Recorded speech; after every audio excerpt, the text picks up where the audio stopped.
I want to talk about failure, and in a very serious way, I want to make an argument that our greatest weakness ahead is our inability to embrace failure in school, in organization, in family, in synagogue, in community, in network. And that at this point in time, in terms of a national and global and at the scale of just a few of us, we're racing madly forward towards an effort to be perfect. When all of us today, and we've been blessed with some extraordinary voices and stories and case studies and provocations, we understand inherently that failure is the way forward as a learner. And yet our systems and our organizations and our product development teams and our classrooms often say failure's a great bumper sticker, but we got to get better and better at being better. And I want to make an argument that failure is our way forward. So with that in mind, I want to offer two stories, and to play off of those who've already come before me, the stories don't follow in a straight line. So if you'll allow me to try to live up to that idea that learning is circumvent and circumspect. If you were in Maine in 1984 and got off a bus with me at the age of 14, you would have walked into a summer camp off of a lake in the center of Maine, about a half an hour north of Bangor, kind of on the way to Ellsworth, which is on the way to Bar Harbor, which is where most people, when they go to Maine in the summer, actually see. But an hour or so before that is this lovely camp called Camp Capella. And it was sponsored by United Cerebral Palsy. So this was a camp where young people whose bodies are broken are allowed to be children. It does a lot of wonderful things, but it did that particularly well.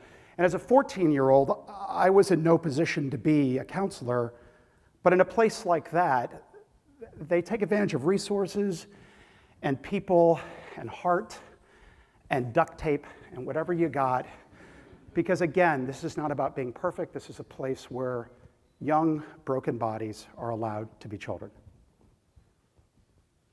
So at 14, it was a pretty humbling place, and I had never worked with, let alone led, any person who had a disability.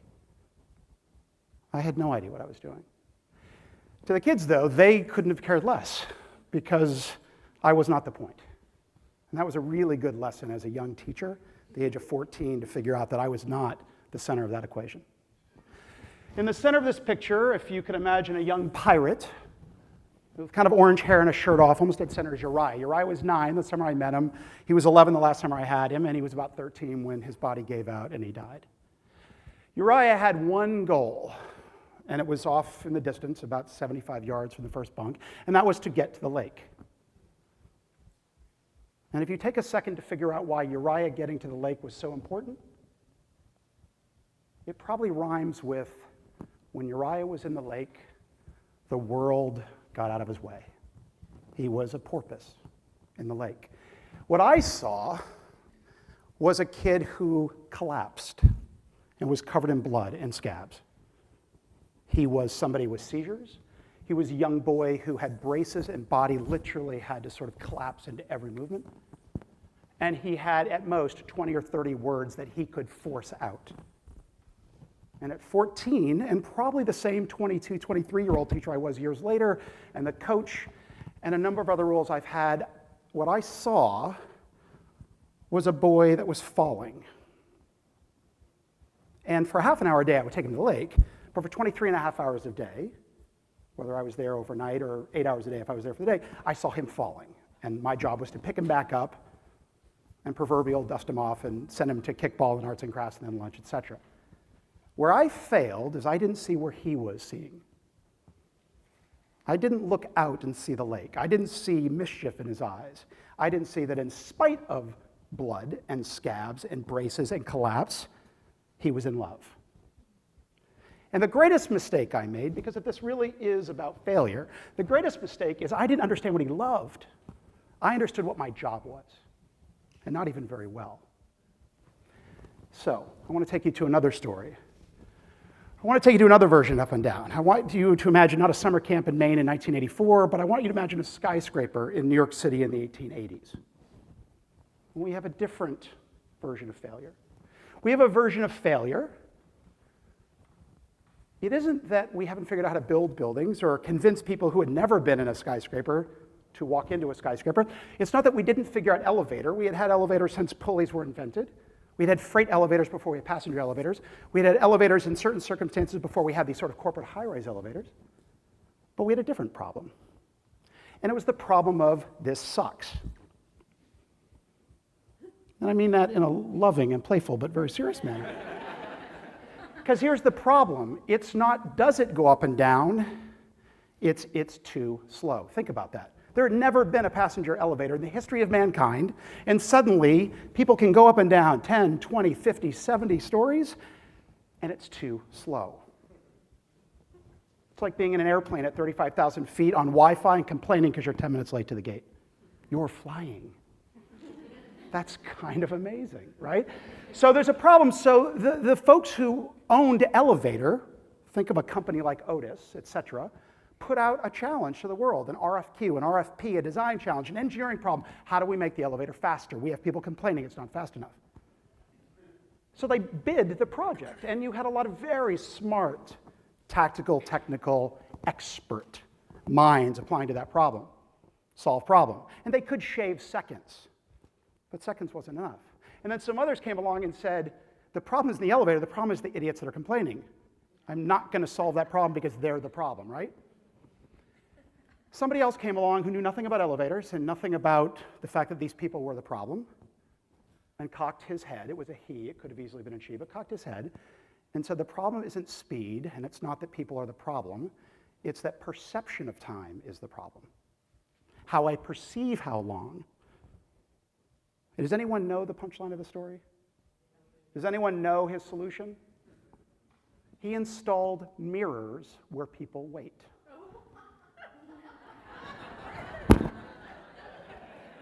And what he did was absolutely extraordinary for the cost of nearly nothing in comparison to the other solutions, the ones the pros were going to offer. He changed the game. Right? So what I wonder is, if I go back to this young man's life who fell in love with the lake, and I go to this young man's life who thought it's not about elevators, it's about mirrors, but mirrors is really about perception, because it's really about the elevators in the way of my love. I want to go home. I want to go to work. I want to find out his name who works on floor 7. I'm really interested in when we triangulate passion, call it curiosity, call it love, call it something, and wait a minute. What about this point of view? I'm interested in that. So to that end, we're going to go really fast now, if you'll forgive me. So Fast Company is an interesting magazine for me. I was a high school English teacher by training, and yet this is what I would read when I wasn't diagramming sentences with my students or deconstructing Lord of the Flies or trying to make English the center of the world. I would go home and read Fast Company. And the reason is because there I saw everything I was familiar with from a different point of view. I started to see everything in a different language. And today I still read it, and recently I flipped open, and this is probably March, I think, and there was this article about school furniture. And all of a sudden the geek flag in my head is waving, because I work with architects and we design schools, and I really care about the chair you're in terms of how it makes you feel. And I care about the daylight and what this space feels like, and I care about campus. Like we all care about the place we go to do the things we do, have to, want to. But I thought, Fast Company, school furniture, that's not what I normally see. And I thought, whoa, this is cool.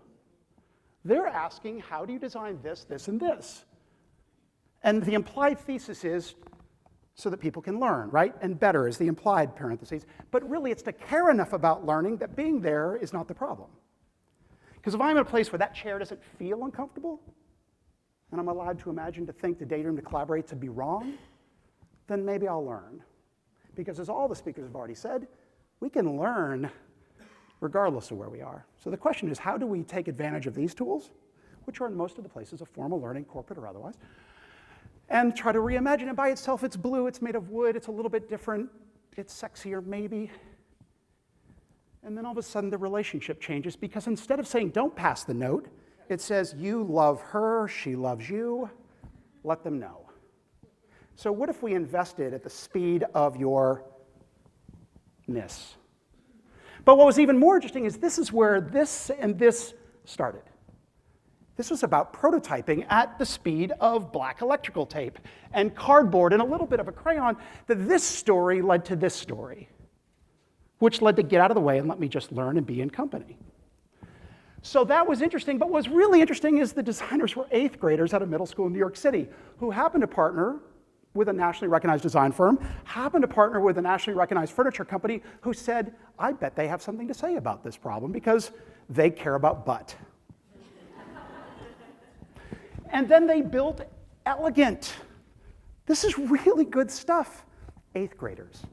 So my question is, if a design company with real merits and a furniture company with a real bottom line trust their imagination, then why is it during 6th period that I have to say, slow down, we have to cover this one first? Because that was my role. And like Uriah, I was not paying attention to where the kid's gaze was, I was paying attention to where I needed them to go. So I think a lot about that, and recently I launched a program with a group of young people. I call them young creatives because I don't care about age, and I don't like the word student. And the idea was, could we create a program where the very act of prototyping was the minimum currency? Could we rush forward at the speed of pasta against the wall? What does it look like? But not just that, what does it look like if that becomes the way we go to school, right? So we had the state of Ohio came to us and said, we've got a problem. We've got an audience of about 6,000 people that will come every year to this, one of the largest ed tech conferences in the country, to ask a version of this question. I don't care if it's a wiki or a smartboard or a mobile app or a Google-erific thing. They want to know, can you design the future of the classroom? We said yes, but this is what they gave us. That's what a conference space looks like before human beings show up. And they meant literally, can you build it? And I said no. Not because I didn't want to do it, because the easy answer would have been architecture plus technology plus money plus smart adults. That's no fun. And it's not scalable. If we built the perfect classroom of the future in this space, how do you come Monday do anything with that? When you go back to your classroom, you wake your kids up, you try to fund an initiative that's 12 years out, what do you do with that? So I said, no, if instead we create a fish tank of ideas. We ask our kids to swim in questions. We ask our kids not to look like students, but to work at the speed of what if, by any means necessary, to borrow from Malcolm. I didn't ask, are you focused? I asked, are you productive? And how can I get out of your way, and what can we do to help you be more productive? I wanted them to imagine ideas not as paragraphs, because that's the intellectual American Western right brain either-or dichotomies. I'm smarter, thesis, antithesis, maybe synthesis, but only until I can win. I want to take ideas and imagination. I want slam poetry, not New Yorker articles. I want ideas to be manifest. So I want them to be in a space. So we brought in graffiti artists, and we brought in a German furniture company that makes furniture that says kids should move, they should fidget. That's the human system. But what was amazing was this. The furniture company didn't spec the table to go vertical. A kid hacked the code. Right? And so imagine having a vendor, a sponsor, a partner who lends you something wonderful of theirs, and they walk in and see that. You're like, I have to apologize at some level here. What the company did when they came in is they took a picture, they sent it to Germany to their design team and said, tables that become whiteboards go now. And what the kids did is they didn't realize in our program that this was the prototype they should have been working on, because this has residual benefit, this scales, this makes money, this allows you to retire, this allows you to create the non-for-profit. They didn't do it for that reason. They did it because they needed more wall now. They needed more surface area to write and collaborate now, and because it was faster than asking for permission. How do we create schools? How do we engender relationships? How do we just simply have that be the minimum level of expectation and currency? So we are in a place, and in this case, this is what it looked like. This is not beautiful. This is not high design. This is a solution. But what is it? It's transparent. It's living and breathing. It is prototype made live, right? The very space was malleable. And kids figure out at this size and this size how to be small and cocoon and feel safe among two people. They also feel how to be part of the world. And it's the experts, the adults, the people that we don't know what our role is. And that's not so bad, especially if we're willing to watch, listen. So imagine if you throw this party and then all of a sudden Fast Company writes an article about it. That's pretty cool, and you could go, I'm done. Now I'm just going to make 100 of these suckers. And I went, wait a minute, you can't prototype and then just repeat the same thing. So the question is, we can never do it again, which means we're now out of business. It's sort of counterintuitive. But more importantly, it wasn't about that. It wasn't about funding. It wasn't about all this stuff. It was what happens when you take the very same idea, and the city of Dallas just a week ago came to our kids and said, we got this park. We have artists. We have a freeway. No one is in love. Help us fall in love with our own city, to a 17-year-old. And lawyers and community activists and designers and educators partnered with the kiddos. They didn't move the kiddos. And then all of a sudden, Dallas is telling that story. And this didn't take 6 months or a year. This is just at the speed of what if, at the cost of duct tape. When should we start? Now. Who do we ask? Just fall in love and go. Be a good storyteller. So, is there a pattern forming? Because again, if it was just a matter of a program that I was in love with, and I have a group of kids in Dallas and a group of kids in Columbus and a group of kids elsewhere, that's a neat story. That's a scrapbook story. And forgive me, it's not important enough for it to take up your time. It's just what you do when you care about people. You do your version of that. But what if there was a pattern forming? And this is where I wonder even more. So I wonder if the New York Times points to a classroom in an old, essentially a shed, in Bertie, North Carolina, one of the poorest communities in North Carolina, which already says something. And there is a rock star designer who's globally well known on many, many fronts, who has moved across country to work with a group of 16, 17, 18-year-olds, and says, this is our mission. It's not, do you have an A? It's not, can you become an architect? It's not, do you know how to work a drill press? It's, will you transform the world you live in? Go. Chicken coop? At the scale of one family, that changes the world.